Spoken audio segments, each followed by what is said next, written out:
Good morning. How are we this morning? Good deal. Am I on? There we go. All right, cool. User error. All right, everybody have a good morning? How many of you have already put up your Christmas tree at your house? How many of y'all are double Christmas tree people? You put up more than one? Overachievers. All right, good for you. We do our Christmas tree every single year. Well, I mean by we, I get in the attic and I get it down. And a few years ago, we bought one of the ones that when you put the stand in, you plug the stand in, and then the next one goes in, and poof, lights come on. And then poof, the next, and it's just fantastic. And then I sit back and I watch Missy decorate the tree, and it's fantastic. It's a holiday tradition. So it's really good. This season of the year, we're doing our series entitled The Big Give and getting wrapped up in Christmas. And we do it every year. Everybody gets wrapped up in Christmas. You get wrapped up in the holidays. So many things that are there. I mean, as a pastor, every year, you're pretty solid. You're going to preach about Easter at Easter time and Christmas at Christmas time. So every year in praying and saying, God, which direction do we want to go? We talk about it, we pray about it. And I like to read the Christmas story and just read it in kind of different mindsets and different things and say, all right, God, show me something a little different. So I want to let you know that this morning, as I get going, I'm going to use this Christmas tree as sort of a prop, and you'll see how we're going to use this. And hopefully you'll be able to take what we're going to talk about this morning and apply it to your life. You can get wrapped up in Christmas, and you can unwrap Christmas this morning just a little bit. At our house, the Christmas tree was always my wife's idea of wanting the Hallmark Christmas tree moment. Y'all know what I'm talking about? Where the Christmas music is playing and the hot chocolate is starting to smell really good and there's candles burning. And I remember one particular year she wanted to get a live Christmas tree. I'm really happy with fake Christmas trees, in case you're wondering, because you can make them look good. But one particular year we got a live Christmas tree. We brought it home, and that's always fun. You got the sap hanging off of you and everything. And if you go to the Christmas tree farm to cut it down and you're a dude, i.e. me, you go, that's a tree. That's a good one. Let's get that one. How much is it? Yeah, that'll work. Put that on the hood. Let's go. All right. But if you're a woman, you need to look at every tree and ultimately go back to the first one you looked at and buy that one. So by the point we bought our tree, I was pretty exhausted of trees. We took it home. We brought out the Christmas tree stand. We put it there, and then I did the traditional husband moves of you lay on your back and you twist the little things in the bottom of the Christmas tree stand, and your wife yells at you to the left, and you yell back, my left or your left? And she says, right, that's too far, it's leaning. Ultimately, you get it all done, and I went and I filled up the pitcher with the sugar water because it needs a little sugar, and I put it in there, and Missy's Hallmark Christmas moment was coming together until I poured 2 gallons of sugar water into a cracked Christmas tree stand that proceeded to pour 2 gallons of sugar water onto the rented apartment carpet that the apartment we were renting. So needless to say, her humbug husband, after pulling the shop vac out and sucking up all the sugar water out of it and throwing the Christmas tree back outside, then pulling it back in, running to Lowe's, buying another Christmas tree stand, setting it up. I just want you to know, I did not deter Missy Burkhead from getting her Christmas tree moment. When I got home, she had Christmas music playing. She had hot chocolate going. I went to the shower, and then I went to bed, and she put up her Christmas tree and all of her jolly.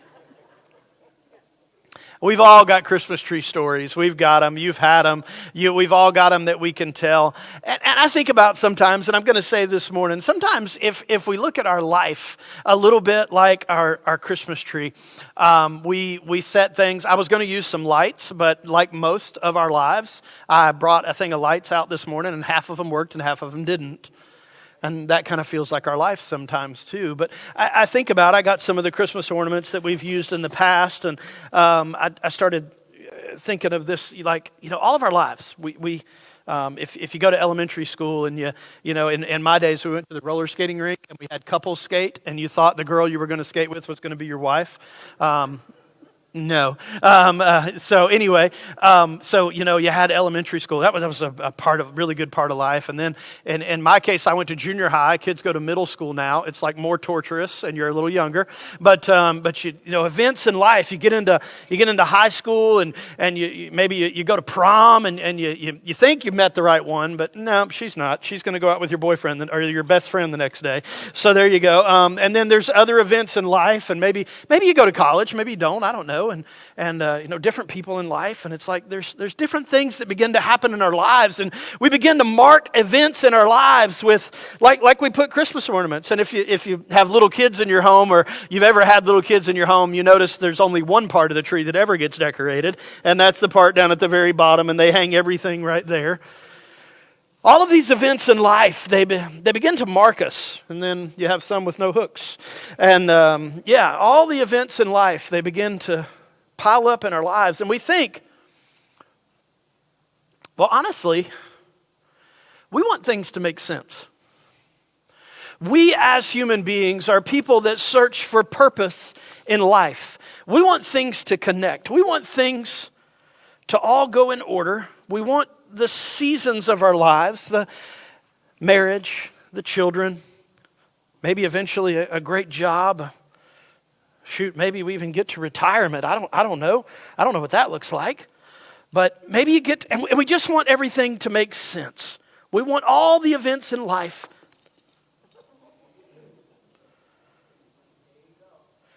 And then maybe a tragedy happens. Maybe something doesn't work out the way we thought it was gonna. It would be nice to just be able to throw that away and say, no, that's not part of my life. But the reality is, the tragedies and the difficulties of life, they have to fit somewhere in there as well. It's in this view of our lives that God steps in and God says, I want to show you that the things that seem impossible in your life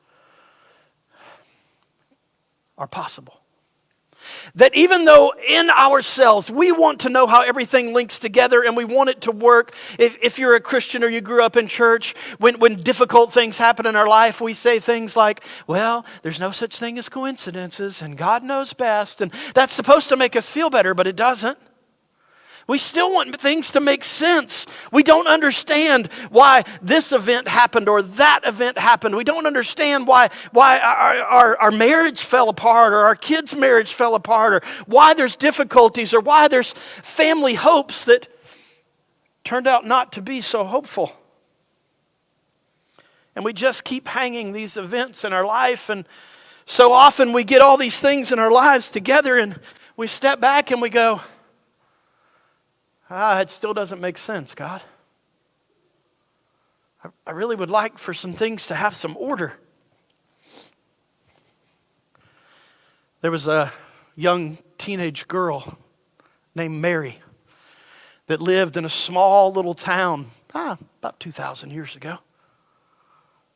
All she wanted in her life was order. All she wanted was for things to make sense. She really thought her life would exist of one day I'll meet someone, or one day my family will arrange someone, and I'll be engaged like the Jewish families would be. Engagement lasted a while, and it was almost like marriage other than the consummation of it. It's kind of like what it was.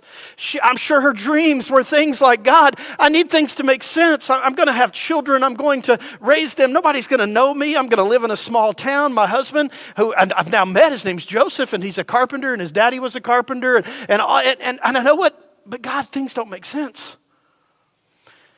It's into these moments of our lives that we get to get wrapped up in Christmas. And we get to unpack and unwrap. So my prayer is over the next few minutes, you'll see how the Christmas story can help you when you're trying to get purpose, you're trying to figure things out, you're trying to make sense of all the areas of your life, some that don't make any sense. And I want to share it with you from my favorite writer in the entire New Testament. You know, these New Testament writers were guys that were writing manuscripts, and they didn't know they were going to turn into books one day. They were writing and wanting to share their faith and their walk. And my favorite writer is a guy by the name of Luke. He happens to be one of the two who wrote about the birth of Jesus. And Luke, the reason I like Luke so much, and the reason he's my favorite, is because Luke was a doctor. And Luke even says in the beginning of his book, which I'll read to you in just a minute, he says, I investigated, I asked people. Luke was not one of the 12 disciples. He didn't walk arm in arm with Jesus, but what he did was he interviewed people. I would assume he probably interviewed Mary, the mother of Jesus, and got her details and her emotions. He interviewed John and Matthew and some of the other guys. He interviewed all them, and he put this. Let me read how he starts his book. And in the book of Luke, chapter 1, I just want to read this to you, and then we'll get into the story. In Luke 1, verse 1, Luke says this. He says, many have undertaken to draw up an account of things that have been fulfilled among us, just as they were handed down to us by those who from the first were eyewitnesses and servants of the word, which is another name for God. With this in mind, since I myself have carefully investigated, I did the work, I did the research, I investigated everything from the beginning, I too decided to write an orderly account for you, most excellent Theophilus, a friend that he's writing this manuscript to. So, let me tell you why he's writing. So that you may know the certainty of things that you have been taught. So Luke is saying this, I want to help you connect some dots. I want to help you when you're trying to figure life out, when things don't make sense, when it just seems unbearable. Or even when things are good. Luke says, I want to connect some dots for you. Now, some of you are freaking out because I've missed some spot on the tree. You can decorate when we're done, all right? Here's Luke. Luke says, I want to give you a first account. And I want to give you the Christmas story. So Luke does this. This is what he says down in verse 26, I believe. Put that up on the screen for me, if you will. In verse 26, Luke says this in his writing. He says this, in the 6th month of Elizabeth's pregnancy. We don't really know who Elizabeth is unless you read the previous verses. Elizabeth is actually one of Mary's relatives, potentially her cousin, but definitely a relative.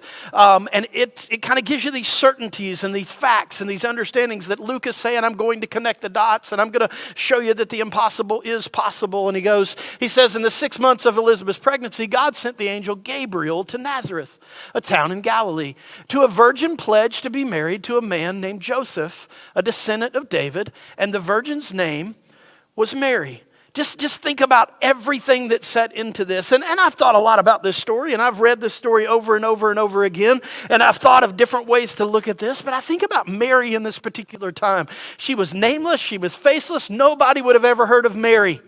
We wouldn't have cathedrals and we wouldn't have holidays and we wouldn't have other things that are going on. But because of this one event, this one moment in time when everything changed, this young lady all of a sudden is about to have something incredible happen in her life.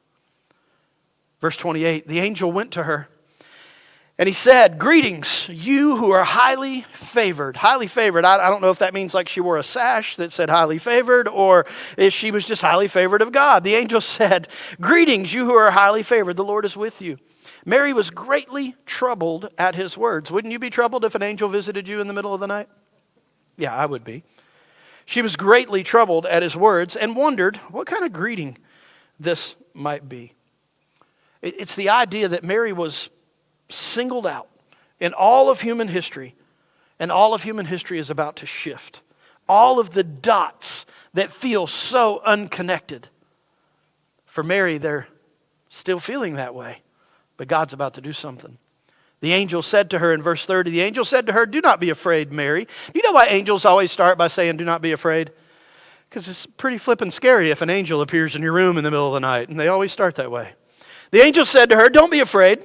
Mary, you have found favor with God. You will conceive and give birth to a son, and you will call his name Jesus. He will be great, and he will be called the Son of the Most High. The Lord God will give him the throne of his father David, and he will reign over Jacob's descendants forever. His kingdom will never end. A kingdom that will never, ever, ever end. Now let me call a timeout on the message and see if I can give you a little bit of history for a second. This very statement that the angel said to Mary and said his kingdom will never end, that's like poof, unfathomable. And see if you can even think about this. For those of us that were born in America, and I know a lot of you have come and you've migrated and you're here, and maybe you're citizens, maybe you're figuring that out, whatever it may be. But for those of us that were born in America, this is all we've ever known. Did you know that the United States is only 246 years old? Did y'all know that? Did y'all know that? Some of you are doing the math and checking me, right? All right, cool. Anybody, just real quickly, anybody here that was with George Washington at Valley Forge? Anybody here? All right, I had one kid raise his hand in the first service. I was a little freaked out. At least I think I saw him. Anyway, all right, ghost of Christmas past. But all we know is the kingdom or the nation of America. I mean, that's if you're from the South, it's America. We leave the A out, all right?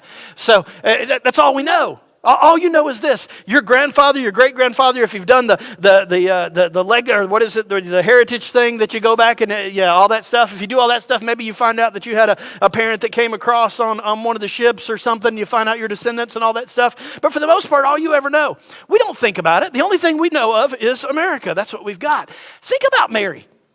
See, when the angel Gabriel said to Mary, this kingdom will last forever. It will never, ever, ever end. That was said, well, for almost 1,200 years, the nation of Israel had been divided.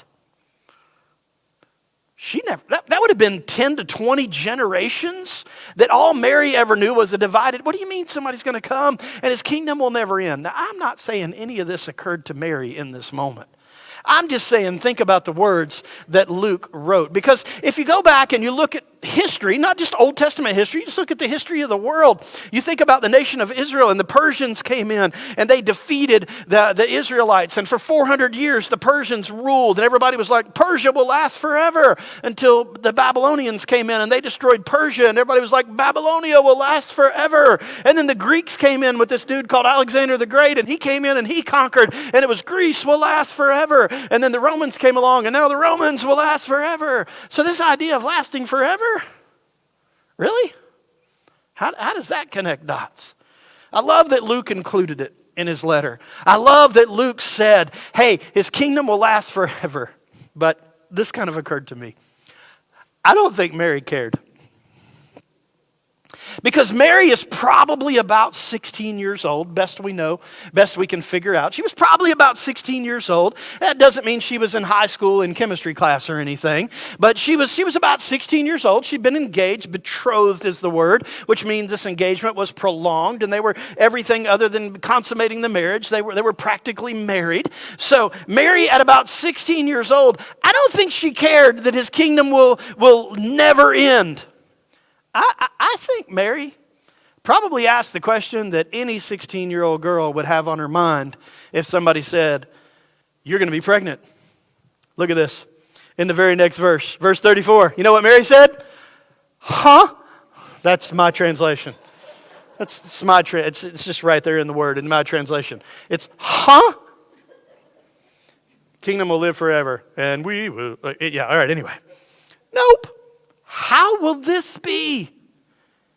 Mary asked the angel, since I'm a virgin, I don't need to define that for you. Mary's going, I remember going to sex ed class. I skipped PE and went to it. I know how this works. What do you mean? How is this going to be? That is impossible. And on top of that, just another crazy event that has to be tied to a life. I'll put it up here so you guys won't go crazy. Things that tie together that don't make sense. Now, I seriously doubt any of you have had an angel appear to you in the middle of the night. If you have, stop eating that pizza. But I doubt if it's happened. But for Mary, things don't make sense. I've got a plan. I plan on getting married. I'm with Joseph. We got a plan. He's going to be a carpenter. He's going to build our furniture and build our house. And then we're going to have children. We're going to live right here in Nazareth. And we're going to have a family. And one day our grandkids are going to come and they're going to visit us. And we've got all the plans figured out. And then God steps into the middle of the world and goes,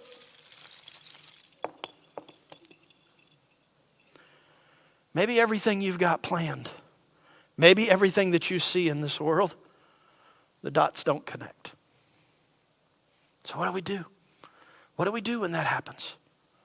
Mary said, I don't understand how this is going to happen. Verse 35, the angel answered, said, the Holy Spirit will come on you and the power of the Most High will overshadow you. So the Holy One to be born will be called the Son of God. And I'm not sure that all that connected in Mary's mind. Did she go back and go, oh, I remember this when Isaiah the prophet prophesied that one day that this will happen, that a virgin will conceive and give birth to a son and you'll call him Emmanuel. Is that me? I don't know how all this stuff connected for Mary, but I do know this. She did have a son. She did name him Emmanuel. He is God with us and he's still with us today. But for Mary, her life, her tree, it didn't make sense. Things weren't connecting. It wasn't quite coming together the way she thought life was going to come together. And I tend to think that Gabriel, the angel, was kind of seeing on Mary's face, I'm not sure I'm following all this. So he responded this way to give her a little bit of extra help. In verse 36, he said, even Elizabeth, your relative, potentially her cousin, your relative is going to have a child in her old age. And she who is said to be unable to conceive is in her 6th month. So Elizabeth is a cousin, a relative of Mary's, older. She shouldn't be having kids. She's too old to have kids, but she's become pregnant. And I can't help but think that when the angel said, Mary, your relative Elizabeth is too old to have children, but she's 6 months along, I wonder if Mary in her mind went, but yeah, at least she's married. I don't know what Mary was thinking. We got a little bit of it that we have recorded, but I like to think Mary was just a little bit like, that's not what I planned. That's not how life's supposed to happen.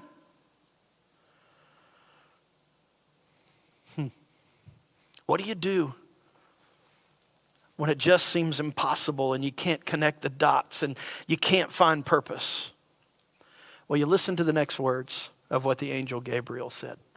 Look at these words that are up on the screen. He said this. He said, for no word from God will ever fail. The literal interpretation in the original language are these words, for nothing is impossible with God. How do I handle when life doesn't make any sense, when I get shook? And I don't want that part of my life to exist, but it has to go back on the tree. It has to go back to a place that says, I can't handle this. This doesn't make sense, God. This is impossible that I can go on. And Gabriel says, well, what God says takes care of the impossible. So what response do we have? What can we possibly say when everything seems impossible, when it seems like our life isn't making sense? We're searching for purpose. We're trying to find an answer. Well, I think we listen to the words of Mary in the middle of this. She says this in verse 38. Mary gave the response that we all need to give. She said, I am the Lord's servant. May your word to me be fulfilled. And then the angel left her. You know, I think when we're trying to connect dots, when we're trying to unwrap things in our lives, when we're getting wrapped up in Christmas, when we're trying to make sense of things that just don't make sense, the best response we can possibly give is, God, I'm your servant. Do what you're going to do. I'm going to trust you. I'm just going to trust you. Because God is really good at the impossible, in case you're wondering. Now, I did find something interesting, and again, I love studying and love being able to teach, but put the next slide up. There it is, right there. You see the end of that one? You see the end of that right there? I have it highlighted and in yellow. Do you see what it says? I don't know why Luke included this other than to make me think 2,000 years later, but he included one little sentence at the end of this. Then the angel left her. Do you not think Mary was sitting there when the angel left and went, you going to tell my mama? Because I'm about to repeat this story, and I'm not sure Mama's going to believe it. Mama's going to think me and Joe was messing around, and that's just not the case. You think maybe you could tell Joseph? Because he's going to be wondering how I got pregnant. Because he knows he wasn't part of it. He was in the same sex ed class. You think Mary was thinking, Where's the angel? Sometimes it feels that way. Sometimes it feels like we're sitting there going, God, dots don't make sense. And it feels like you've let me slip into this area of my life and you showed me, oh God, you're there. And then you slip back out of the way and I can't find you again. And listen, there's so much more to the Christmas story that we don't make into the beautiful mangers and dress up the kids and have all the fun with it. You think about the fact that some 9 months Mary's pregnant and then she does have to go to Bethlehem because Caesar has declared that there needs to be a census, and she's going to a town that her husband's family is from. Not sure they've visited, but her husband's family is from. And maybe she rode a donkey. I can't imagine a 9-month pregnant woman riding on a donkey, but she probably didn't want to walk either, and she didn't take an Uber. So she had to get to Bethlehem. After this, she went, and of course Joseph, because no husband checks the reservation before you leave for a trip. Once they get there, there's no room. The only place they can find is probably a cave that is cut out behind a home, or maybe in the back part of a home where they keep the animals. They call it the stall. It's probably where the animals feed and all kinds of other things. And that's the only place to be. So this woman who is about ready to give birth, and nothing, you want to make things make sense? She already had visited the maternity ward at the hospital. She knew which room she had picked out. Nope. It's not what happens. That's not the way we get to see life. She goes to a stable and she gives birth in a stable. I don't know how that fits on your plan in life. Oh, by the way, it'd be really great if the family would come visit. Nope, stinky shepherds showed up to visit. They smelled, said they were following a star. Wise men showed up. They gave really weird gifts. I don't know why. They couldn't bring Pampers and wipes. They brought weird gifts. There's so many things. I got to thinking about something this last week while I was reading over the story again. Do you know that after the wise men came to visit, that they stopped by Herod the king looking for the baby King Jesus? And Herod got so jealous that he sent out a decree and he said, I want every baby boy under 2 years old to be murdered. Mass genocide in the land. We're going to kill every baby. Of course, Mary and Joseph and baby Jesus escaped. But can you imagine what Mary carried? Because of my child? Every mother that had a baby boy had their boy murdered? I don't know how to make sense of this. Oh, and by the way, Mary stuck around. Somewhere along the way, historically, we believe that Joseph died. Mary had other children with Joseph. But this one child, Jesus, grew. He was the Son of God. He did come to change life and bring peace on earth and goodwill toward men. He did come to this earth to be called the King of Kings and the Lord of Lords. He did live a sinless life. He was the Son of God. He did one day hang on a cross and die. And do you know who was sitting there watching the entire event? Mary. God, what do I do with that? How do I make sense of that?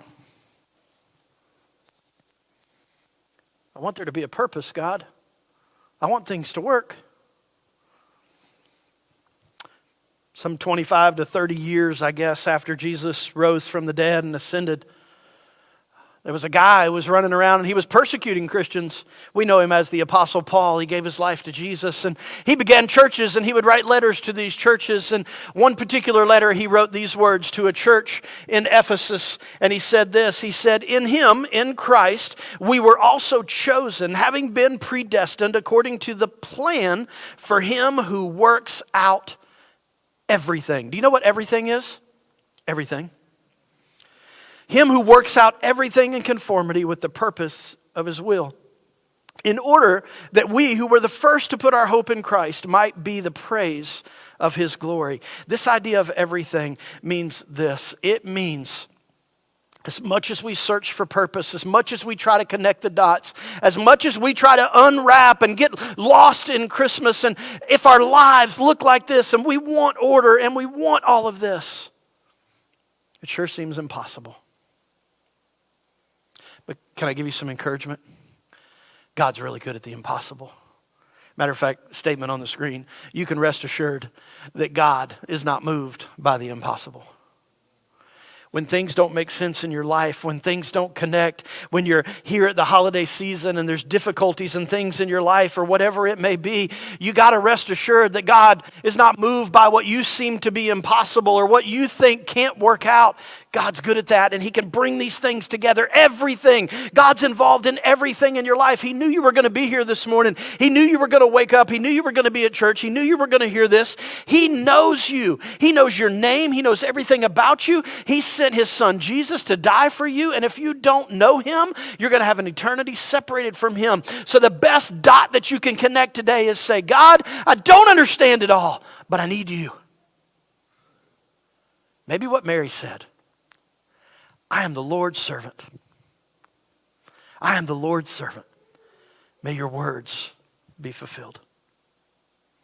So what do we do with this? We've all got these dots we want to connect. We want to know where to hang everything in our lives and how everything connects and how it works together. We want to know the order. We want to know the relationship. Did you know that it's not our responsibility to know how it all fits together? It's our responsibility to believe that everything has a place on our tree. God, there's some things on my tree. There's some things in my life that I wish I could take them off.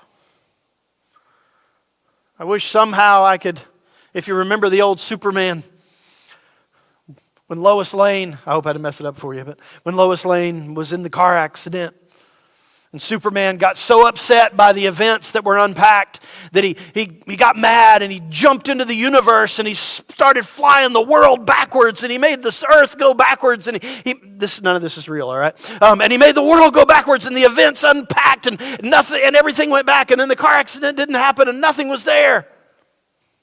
Wouldn't that be cool? I'd like to not have that one on my tree. That'd be great. God, if you could maybe get rid of that one. See? Can't do that. I'd like to. But here's what I know. I've been doing this long enough and I've been around you guys long enough to know that when people are able to see that it is God who is connecting all the dots, man, it brings peace in our lives. It brings hope in our lives. So I'm going to conclude this way, and I'm going to pray, and then Kyle's going to come out and close us out. Let me give you a couple of really quick things. Number one is this. We were created to look for purpose, okay? One of the first things we try to do in any event in our lives is try to make sense of it, and you were created to be that way. You don't have to be super Christian and sit back and go, well, we just trust God. You should, but it's okay to ask. It's okay. We were created that way. Number two is this. Sometimes when we're looking for purpose, we find it. And sometimes we don't. Sometimes we find it immediately. And sometimes we might find it eventually. Number four, this is where we find our hope. There's a story that's taking place. I don't know if you know this or not, but there is a story that is being written, and you are part of that story. You are not the main character in the story. You are part of the story. It's a divine story. One of our values here at Living Water is we are storytellers, and we love to hear stories about what's happening in your life, and we want you to tell stories, but we want that story to connect to Jesus because there's a divine story that's happening in your life. And then this is the last thing I want you to remember as we go this morning. If we choose to participate, if we choose, we can participate in that story. If we will choose and we will say, God, the difficult, the good, the things that I wasn't expecting, the things that knock me for a loop, the things that just don't make any sense, God, they seem impossible to walk through. If we'll just do what Mary did and say, God, I'm your servant and I trust you. I wonder what would change in your life. I wonder what would change if that perspective became the perspective. Oh, you can get caught in this. I get caught in this a lot. I'm being straight, all right? I get caught in this. I want things to make sense. I want things to work. When things knock me for a loop, I've done it. I've ridden in my car to a house going, come on, God. Seriously? Come on, God. You know what God always does? He says, I got you, man. I got you. Trust me. And eventually I have to come to a place where I say, like Mary said, God, I'm your servant. Let what you said happen, and I'll trust you. You want to unwrap Christmas this year? Start switching the way you're viewing this. What if it never makes sense for you on this side? But God's got a whole different decoration going on back here. And he's making everything beautiful. Let me pray. Jesus, I love you. I pray that we take these words and take the story of Christmas and we get wrapped up in it. God, it's not something that we just read a story to our kids or gather around and read "'Twas the Night Before Christmas" and we put up decorations, but God, we truly realize that this was you. You stepped into the course of history and you said, I'm going to connect the dots. I'm going to make everything have purpose and on purpose. And God, we get to worship you. We get to love you. We get to trust you. Even when things don't make sense, we get to trust you. So God, may we get wrapped up in that you specialize on the impossible. And God, it never bothers you that with you everything's possible. God, we trust you. I pray you use this to encourage someone. If there's someone here today and God, they can't figure how their life is connected and how it's connected to you, that's probably you telling them they need to come to you. So don't let them leave today without talking to one of us and us being able to share the gospel with them. God, I thank you for ones that have done that even this week and ones that are gonna. God, with you, nothing is impossible, and we trust you. It's in your name we pray. Amen.